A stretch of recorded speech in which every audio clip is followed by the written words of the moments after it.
Family entertainment for Good Friday in 5 minutes in an enchanting tale from Beatrix Potter.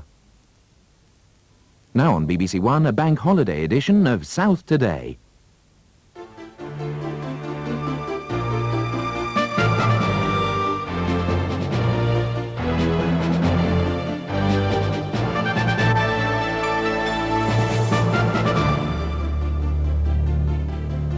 Hello, a very good evening. Around 1,000 ferry passengers heading back to Portsmouth are stranded tonight in notoriously rough weather off the French coast. It looks as though the Brittany ferry, the Pride of Bilbao, will now be 15 hours late. Due back about now, the ferry is currently riding out a storm in the Bay of Biscay and is expected to arrive back tomorrow morning. The 37,000-ton ferry Pride of Bilbao is still being lashed by storm-force winds.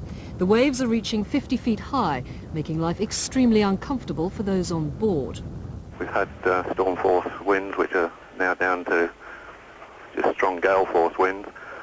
But despite this, the passengers are staying pretty cheerful. Some of them are suffering a bit from seasickness. Our nursing officer tells me she's dealt with about 20 people. I expect there's a few more being brave on their own, but the good old British philosophical attitude generally. The Brittany ferry Barfleur has also been severely delayed by gale-force winds in the Channel. Her lunchtime sailing from Poole to Cherbourg had to be cancelled. 900 people booked on the ferry were offered alternative travel arrangements. It really started to blow, I think, Thursday morning. The ship sailed on time yesterday, but it was last night where we experienced the first real problems for the weekend, but as indeed every other ferry service up and down the south coast is experiencing.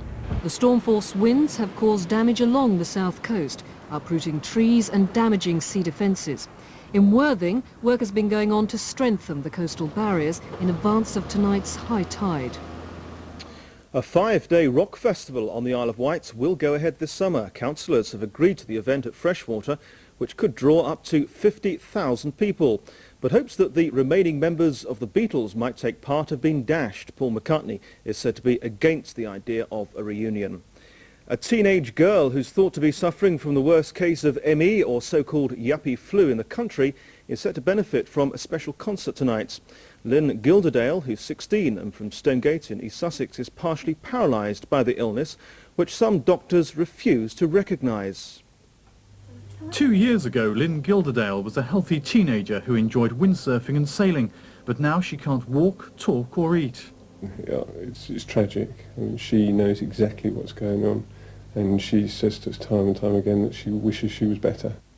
Radio 1 FM DJ Neil James heard of Lynn's plight and organised tonight's fundraising gig at Brighton's Paradox Club.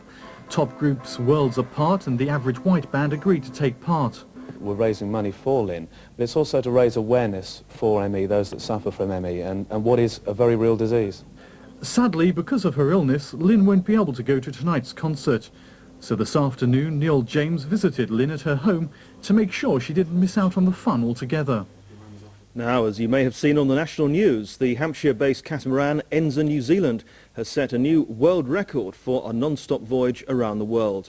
She crossed the finishing line off the French coast after nearly 75 days at sea. Co-skippered by the Hampshire yachtsmen Robin Knox-Johnson and Peter Blake, the world's fastest ocean-going racer crossed the finishing line at Brest at midday. Atrocious weather had forced the six-man crew to settle for safety rather than speed at the end of their 27,000-mile voyage. Despite that, Enza New Zealand smashed the existing world record by more than 4 days. For the crew, it was a double celebration. The French challenger, Lyonnaise, which set out on the same day, is still hundreds of miles out at sea. The speed skater Nicky Gooch was keen to repeat his Olympic medal-winning performance in today's World Championships in Guildford. But before his home crowd, Nicky's hopes just slipped away. So Campbell, Gooch, Kim, Johansson. Gooch got off to a poor start in the 500-metre semi-final before this spectacular fall on the second lap. Nicky Gooch has gone down. That was the end of Britain's medal hopes. Canada's Fred Blackburn later went on to take the title. This disappointment compounds Gooch's 5th place in last night's 1,500 metres final. And now a quick look at the weather forecast. That blustery weather we've been hearing so much about is set to continue. Winds gusting up to 50 miles an hour. Tomorrow also some sunny intervals amidst the rain, sleet and all the rest of it, and top temperatures tomorrow around about 9 degrees Celsius. That's it from us. A very good night.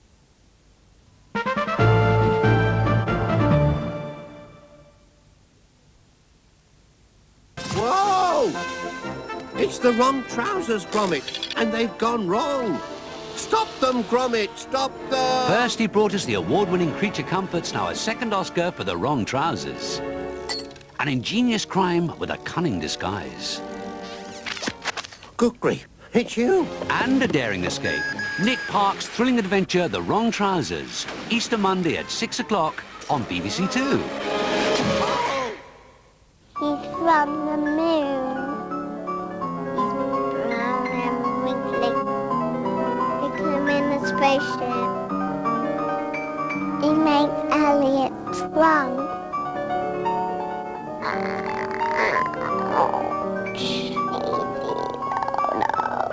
Share the magic with us in half an hour. And before E.T., the enchanting world of Beatrix Potter comes to BBC1 with a little help from Derek Jacobi and Prunella Scales in the world of Peter Rabbit and Friends.